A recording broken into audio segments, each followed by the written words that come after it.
सास और बहू एक भावनात्मक कहानी।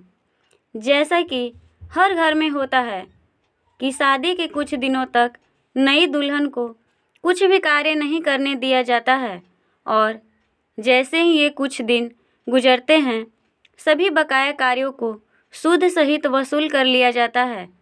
शिखा के साथ भी कुछ ऐसा ही होने लगा। शिखा के अरमान और उसकी इच्छाएं दम तोड़ने लगे। अधिकतर सास की ये जन्मजात प्रवृत्ति होती है कि एक तरफ वो अपनी बहू को हमेशा गुड़िया की तरह सजी हुई देखना चाहती है ताकि दुनिया में इस बात को प्रदर्शित किया जा सके कि वो अपनी बहू को अपनी बेटी की तरह रखती है।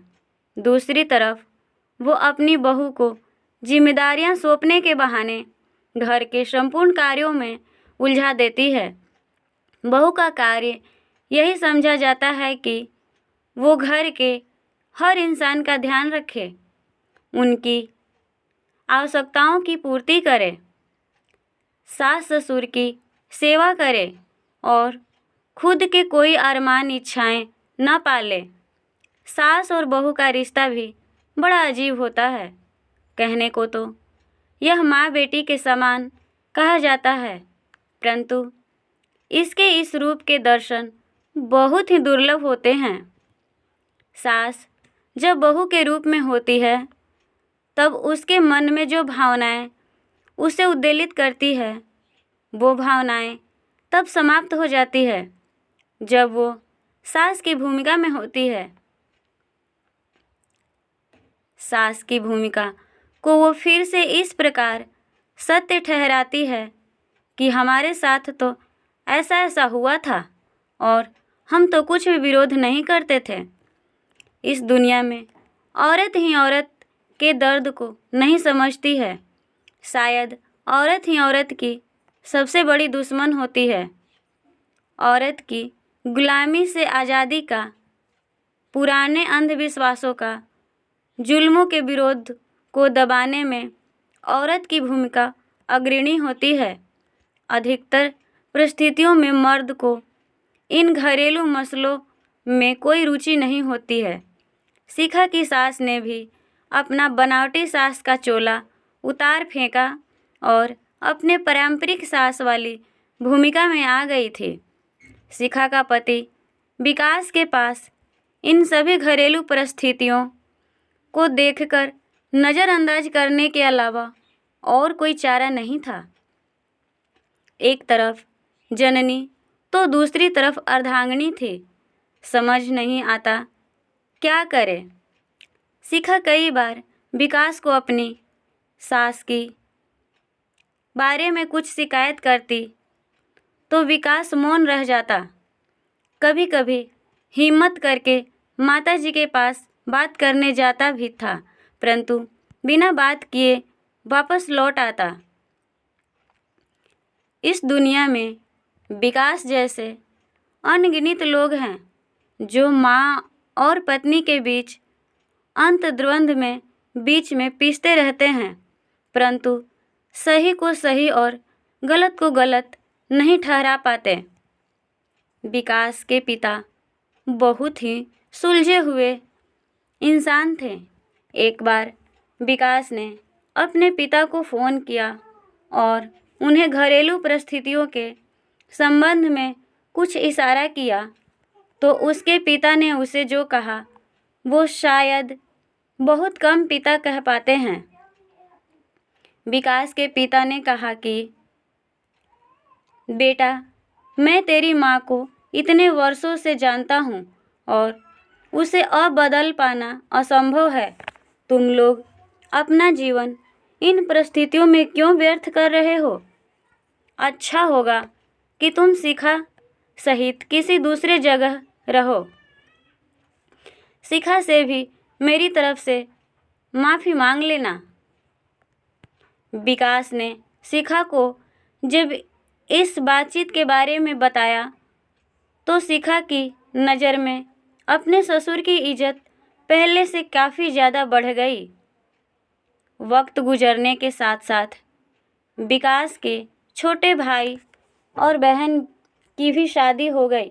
विकास का छोटा भाई थोड़ा मुंहफट और स्पष्टवादी था। विकास जैसी परिस्थितियाँ जैसे ही उसके जीवन में आई तो उसने अपनी माँ को इस बारे में स्पष्ट बता दिया और कुछ वक्त बाद उसी शहर में अपने दूसरे घर में जाकर रहने लगा। विकास फिर उन्हीं परिस्थितियों में जीने लगा। शिखा ने स्वयं ही कुछ न कुछ करने का निर्णय लिया। उसे समझ आ चुका था कि विवाह के वक्त जो पुरुष 7 फेरे लेकर जो वचन देता है वो पूर्ण कर पाने में बहुत बार असहाय हो जाता है। शिखा ने एक कॉलेज में व्याख्याता की नौकरी कर ली थी और साथ ही साथ प्रतियोगी परीक्षाओं की तैयारियों में जुट गई। घर से बाहर निकलने पर उसका मन दूसरी चीज़ों की तरफ भी खींचने लगा और उसका मन काफ़ी हल्का महसूस करने लगा। विकास एक प्राकृतिक पसंद मनमौजी किस्म का इंसान था। प्राकृतिक जगहों पर जाने और वहाँ प्रकृति की सुंदरता को निहारने में उसे बड़ा सुकून मिलता था। शिखा की बैंक में नौकरी लग गई और घर से 10-12 किलोमीटर की दूरी पर ही उसकी पोस्टिंग हो गई। सरकारी नौकरी लग जाने से एक अलग किस्म का आत्मविश्वास आ जाता है। ऐसा ही कुछ शिखा के साथ हुआ। वो अब पहले से ज़्यादा बोल्ड और आत्मविश्वासी हो गई थी। माताजी का रवैया पहले जैसा ही था, परंतु अब शिखा के रवैया में कुछ बदलाव आने लगा। जहाँ पहले वो हर बात को विरोधाधार्य कर लेती थी, वहाँ वो अब गलत बात का प्रतिकार करने लगी।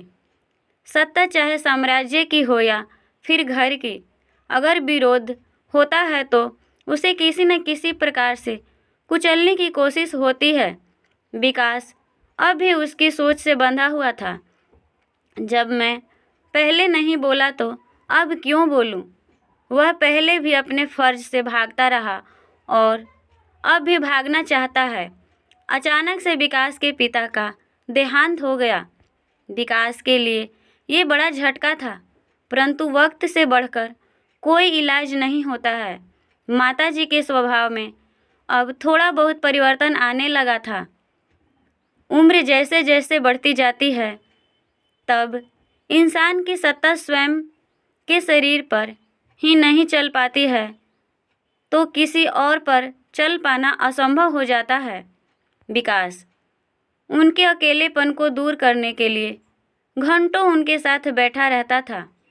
धीरे धीरे जीवन इसी ढर्रे में ढलकर चलने लगा और आज तक चल रहा है।